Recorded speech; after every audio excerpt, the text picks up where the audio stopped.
சிலுவை எடுத்துக்கொண்டு வந்து என்னை பின்பற்றி கடவன், அவன் தான் நித்திய ஜீவனை சுதந்திரிக்க முடியும். சரி, சிலுவை எடுத்துட்டு போய் நான் என்ன பண்ணணும்? இயேசு சொல்றாரு, அவரை பிடிச்சி சிலுவையில் அரைஞ்சாங்க. இப்போ பவுல் சொல்றாரு, என்னை நான் சிலுவையில் அறைந்திருக்கிறேன். இப்ப என்ன அர்த்தம்? என் மாம்சம் இந்த இடத்துல செத்துறணும். எந்த இடத்துல செத்துறணும்? அந்த பலிபீடத்துக்கிட்டே செத்துட்டு அந்த மகா பரிசுத்த ஸ்தலத்துக்குள்ளேயும் மகா பரிசுத்தத்துக்குள்ளேயும் வரும்போது என்னுடைய மாம்சம் எப்படிப்பட்டதாக இருக்கணும் தெரியுமா?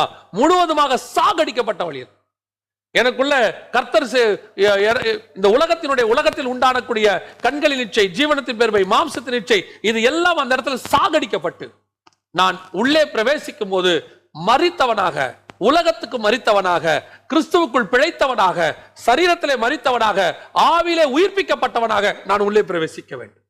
அதான் அங்கே சொல்லப்பட்டிருக்கு. அவர் எப்படி மகா பரிசுத்தத்துல பிரவேசிச்சாரா? மரித்து உள்ளே பிரவேசித்தார். அதே தான் உங்களுக்கு எனக்கு ரூட்.